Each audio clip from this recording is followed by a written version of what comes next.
बिस्मिल्लाहिर्रहमानिर्रहीम। नाज़रीन अस्सलाम वालेकुम, मैं हूं इमरान वसीम। नाज़रीन, प्रोग्राम में एक तो हम बात करेंगे जो मखसूस नशिस्तों का मामला है, जिस पर कल फुल कोर्ट का इजलास बुलाया गया और इस इजलास के इख्तिताम के बाद जो खबर सामने आई कि आज ये जो फैसला है ये सुनाए जाने का इम्कान है, लेकिन अभी तक इस फैसले की जो कॉज लिस्ट होती है वो जारी नहीं की गई। तो फैसला क्यों ताखीर का शिकार हो रहा है और जो जज साहबान हैं अदालत के सामने जो क्वेश्चन है मखसूस नशिस्तों का, उस पर क्यों सर जोड़ के बैठ गए हैं, एक तो ये डिटेल आपके साथ हम शेयर करेंगे। इसके अलावा नाज़रीन, जो सुप्रीम कोर्ट में फौजी अदालतों के हवाले से जो एक फैसला 5 रुकनी बेंच ने दिया, फिर उस पर हुकूमत की तरफ से सूबों की तरफ से इंटर कोर्ट अपीलें दायर की गई। आज 7 रुकनी बेंच ने इस केस की समाअत की है, लेकिन आज की समाअत में भी जो जज साहबान थे वो फरीकैन की मिन्नत समाजत करते रहे कि एटलीस्ट आप इस केस को मेरिट के ऊपर चलने दें, इस केस का आगाज मेरिट पे होने दें। तो इस केस की समाअत का जो अहवाल है और फिर पुरस्क्रीनिंग में जो एक नया नुक्ता सामने आया है उसकी डिटेल भी प्रोग्राम में आपकी खिदमत में पेश करेंगे। लेकिन प्रोग्राम का आगाज करने से पहले आप देखने वालों से दरख्वास्त करेंगे कि चैनल को सब्सक्राइब कर लें, बेल आइकॉन का बटन प्रेस करें और अगर आपको हमारी वीडियो पसंद आती है तो इसको लाइक भी करें और शेयर भी करें। तो पहली खबर से नाज़रीन गुफ्तगू का आगाज करते हैं। 13 रुकनी बेंच तश्कील दिया गया जो सुन्नी इत्तेहाद कौंसिल की इलेक्शन कमीशन से पहले मखसूस नशिस्तें ना मिल सकें। फिर मामला पेशावर हाई कोर्ट में आया, पेशावर हाई कोर्ट ने भी इलेक्शन कमीशन का फैसला ही अपहोल्ड किया, उसी फैसले को बरकरार रखा। अब इस पे सुन्नी इत्तेहाद कौंसिल सुप्रीम कोर्ट आती है। सुप्रीम कोर्ट में पहले 2 रुकनी बेंच बनता है, फिर फुल कोर्ट बनता है और फुल कोर्ट में दोनों जानिब के वकला के फरीकैन के दलाइल होने के बाद फैसला जो है वो 8 समातों के बाद महफूज हो जाता है। अब फैसला महफूज होने के अगले रोज जो है, गुज़िश्ता रोज जो है, वो फुल कोर्ट इजलास बुलाया गया। वो 13 जजेस जो इस मुकदमे को सुन रहे थे वो बैठे हैं और इस केस के फैसले के हवाले से गौर व खौज किया गया है। कल जब ये इजलास इख्तिताम पजीर हुआ तो जो खबरें सामने आई कि इंशाल्लाह के साथ ज़राए ने बताया कि ये फैसला आज सुना दिया जाएगा, लेकिन अनटिल अभी तक, यानी जो जब हम ये व्लॉग रिकॉर्ड कर रहे हैं, अभी तक कोई कॉज लिस्ट सुप्रीम कोर्ट की जानिब से जारी नहीं की गई। तो हमने, जाहिर सी बात है कि फैसला सुनाने में ताखीर हो रही है, तो हमने जो अपने सोर्सेज से मालूमात कलेक्ट की हैं वो आपकी खिदमत में हम पेश करने जा रहे हैं। तो इसमें नाज़रीन बताया गया है ज़राए की तरफ से कि देखें, जो सुन्नी इत्तेहाद कौंसिल हैं उनकी तरफ से जो मखसूस नशिस्तों के जो तकाजे होते हैं कि आपने इलेक्शन लड़ना है, इलेक्शन का शेड्यूल जारी होता है, इलेक्शन का शेड्यूल जारी होने से के दौरान जो तारीखें उसमें दी जाती हैं, आपने अपने मखसूस नशिस्तों की जो फहरिस्त है कौमी असम्बली की आप अलग जमा कराते हैं और सूबाई असम्बलियों की मखसूस नशिस्तों की फहरिस्त आप अलग से जमा कराते हैं। तो फिर जब वो नॉमिनेशंस आप दे देते हैं, उसकी स्क्रूटनी होती है, स्क्रूटनी के बाद इलेक्शन हो जाता है, इलेक्शन के बाद फिर जो सियासी जमातें होती हैं और जो आज़ाद अरकान जीते हैं, 3 दिन का आज़ाद अरकान को वक्त दिया जाता है कि वो किसी भी सियासी जमात में शमूलियत अख्तियार कर लें। तो यहाँ पे क्या हुआ कि 8 फरवरी 2024 का इलेक्शन हुआ। इलेक्शन के बाद जो आज़ाद अरकान थे तहरीक इंसाफ की सपोर्ट से जो जीते थे वो सुन्नी इत्तेहाद कौंसिल में चले गए। अब सुन्नी इत्तेहाद कौंसिल ने मखसूस नशिस्तों की कोई फहरिस्त नहीं दे रखी थी और साथ में उनकी अपनी पार्टी के टिकट से किसी ने इलेक्शन नहीं लड़ा था। तो जब एप्लीकेशन दी गई सुन्नी इत्तेहाद कौंसिल की जानिब से इलेक्शन कमीशन ऑफ पाकिस्तान में मखसूस नशिस्तों के लिए, तो इलेक्शन कमीशन ने हेयरिंग करके, पब्लिक हेयरिंग करके, ओपन हेयरिंग करके ये डिक्लेयर कर दिया कि चूंकि आपने इलेक्शन नहीं लड़ा है, आर्टिकल 51 का ये तकाजा है कि आपने खुद इलेक्शन लड़ा हो, आपने कोई सीट जीती हो और मखसूस नशिस्तों की फहरिस्त जमा कराई हो, तो तब आपको मखसूस नशिस्तें दी जा सकती हैं। तो आज हमने जो मालूमात कलेक्ट की हैं तो इन हकाइक के बिना पे जो अभी हमने आपकी खिदमत में पेश की हैं, ज़रा ये कह रहे हैं कि इस केस की मुख्तलिफ लेयर्स हैं, मुख्तलिफ तहें हैं। एक तो ये है कि सुन्नी इत्तेहाद कौंसिल को ये नशिस्तें मिलनी है नहीं मिलनी, इसके ऊपर जो 13 रुकनी फुल कोर्ट है उसमें क्लैरिटी मौजूद है।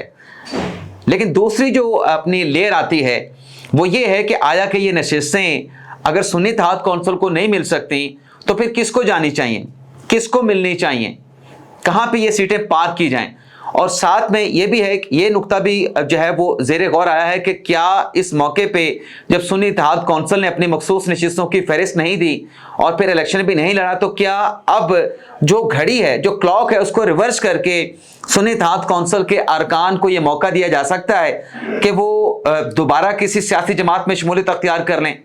तो ये इन चीज़ों के ऊपर, क्योंकि ज़रा ये बताते हैं कि अपनी नौयत का ये पहला मुकदमा है जो अदालत के सामने आया है, एक नया क्वेश्चन अदालत के सामने है जो सुप्रीम कोर्ट ऑफ पाकिस्तान के 13 रुकनी बेंच ने डिसाइड करना है। तो ज़रा ये बता रहे हैं कि इन तमाम सवालात पे गौर व खौज के लिए कि अब इसमें हो क्या सकता है, तो उसके लिए जज साहबान सर जोड़ के बैठे हैं और डेलिब्रेशन ज़रा इस बात का इम्कान जाहिर कर रहे हैं कि कल जो एक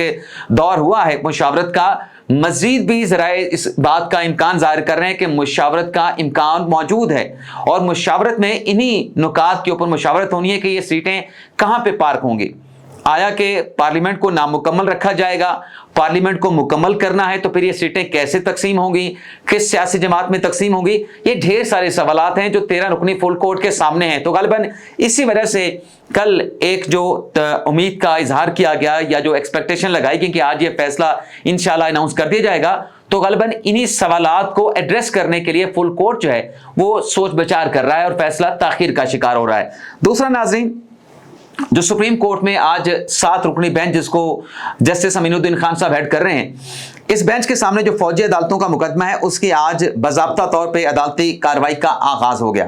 अब आप देखें कि अक्टूबर में फैसला आता है, अक्टूबर के बाद फिर इंट्रा कोर्ट अपीलें दायर होती हैं। इंट्रा कोर्ट अपीलों पर जब बेंच बनता है, जैसे सरदार तारिक मसूद साहब का, उस पर एतराज़ आता है, सरदार तारिक मसूद साहब छोड़ जाते हैं, बेंच से अलग हो जाते हैं, अमीनुद्दीन खान साहब का बेंच बनता है, उस पर एतराज़ आता है और फिर कुछ लोगों को जो है मिलिट्री कस्टडी से रिहाई भी मिलती है। अब जाके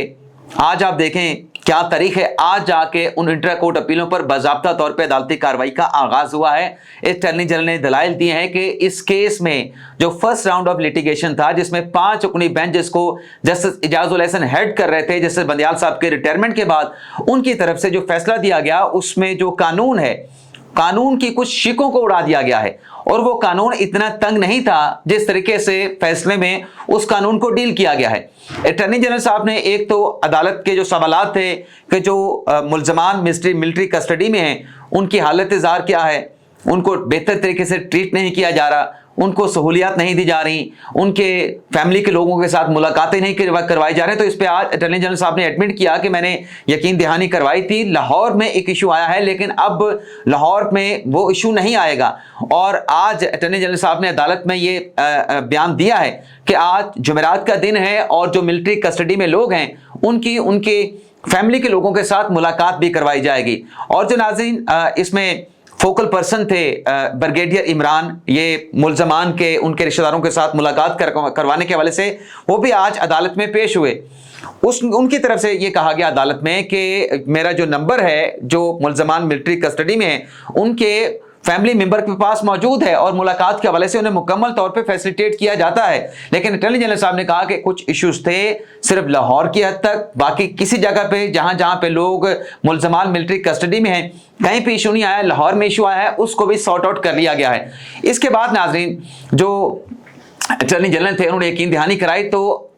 बेंच की तरफ से कहा गया है कि आपने इस बात को यकीनी बनाना है कि जो लोग आपकी कस्टडी में हैं उनको उनके साथ इंसानों जैसा सलूक होना चाहिए, गैर इंसानी सलूक नहीं होना चाहिए। और तहरीक इंसाफ के गालिबन जो रहनुमा थे इबाद फारूक, उनके 5 साला बेटे का इंतकाल भी हुआ था, तो इबाद फारूक को उनकी फैमिली के साथ तरजीही बुनियादों पर जो है मुलाकात कराने की 8 डायरेक्शन भी जारी की गई है। जब नाज़रीन अटॉर्नी जनरल साहब ने मेरिट पर अपने दलाइल का आगाज़ किया और कानून की बात की कि कानून की कुछ शिकों को, कुछ आर्टिकल्स को सुप्रीम कोर्ट ने अपने फैसले में सेटिसाइड कर दिया है, तो वो कानून ऐसा नहीं था कि जिसको आप सेटिसाइड कर दें, कोई ऐसा जो है वो नैरो कानून नहीं था। उस पर जब अटॉर्नी जनरल साहब ने अदालत से कहा कि वजारत दिफा के जो वकील हैं ख्वाजा हारिस साहब वो इस केस में अदालत को असिस्ट करेंगे, वजारत दिफा की जो है वो नुमाइंदगी करेंगे, तो उस पर जो फैसल सदीकी हैं जो फौजी अदालतों के खिलाफ सिविल सोसाइटी की पटिशन लेके सुप्रीम कोर्ट में आए थे, उनकी तरफ से एतराज उठाया गया कि chief justice of Pakistan justice Qazi फाइसा का बतौर जज एक फैसला मौजूद है